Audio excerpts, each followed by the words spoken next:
Hello, grade 5s. Today we're going to be talking about reducing stigma for people with mental health issues. And just like always, we have a learning goal and some success criteria.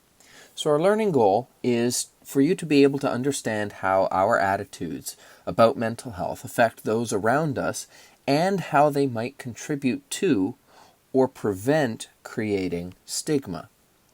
So in order to be successful at that, you should be able to define stigma, so tell me what stigma is, to explain the impact that stigma can have on people with mental health concerns, identify how attitudes about mental health can affect those around us, and to identify how attitudes about mental health can either add or remove stigma. So let's refresh our memories about what stigma is. We talked about this last week. Stigma is the negative attitudes and beliefs that surround mental health. There are a bunch of impacts that stigma has on people because stigma labels people by their illness and not by who the person is.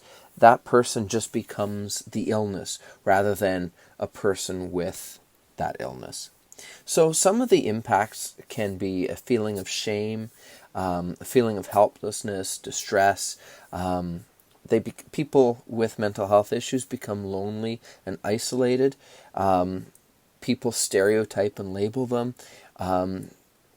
People with mental health issues are often treated differently than others. And those are all causes of these negatives, or pardon me, not causes.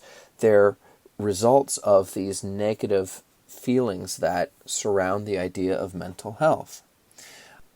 So the question is, what can we do about it?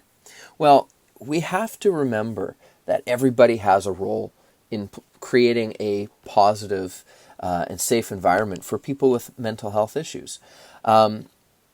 Again, we don't know what people are dealing with on a day-to-day basis.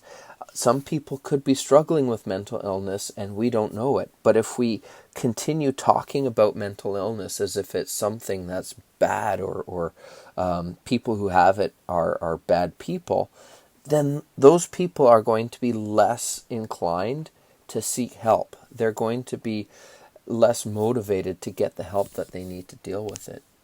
So there's a simple acronym that we can remember, that we can use to remember about what we can do to stop stigma, and it's STOP, S-T-O-P. So the S stands for stereotypes. We have to understand that these stereotypes exist and work to fight against them. The T stands for trivialize. The understanding that stigma around mental health trivializes people, or it makes them feel bad about what they are struggling with. The O stands for offensive. It offends people with mental health conditions. It insults them. And lastly, the P patronizes. When we think of people with mental health issues, stigma sort of makes us treat people with those issues as if they aren't as good as other people.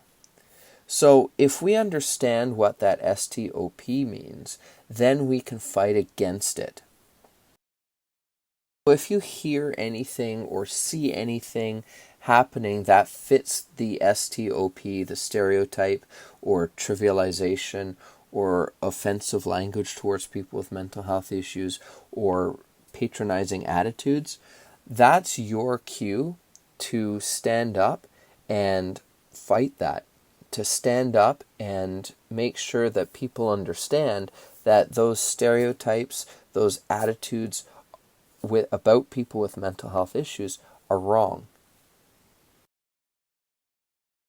What we're going to do today is think about ways that we can reduce stigma.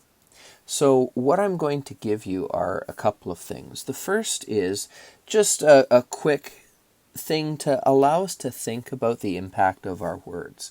So there are a bunch of statements, and there are two things that you need to do. The first thing for each statement is to say whether it prevents stigma or it creates stigma.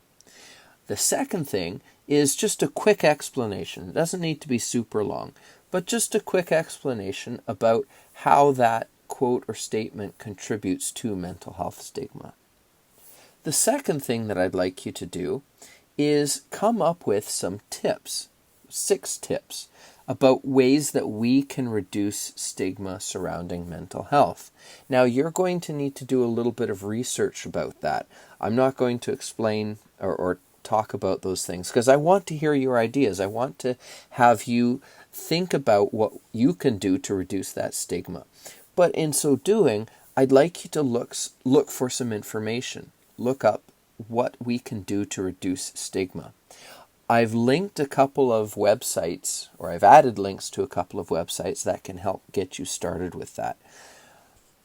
But I'd like you to use your creativity, to use your research skills, to come up with some ways that we can reduce stigma.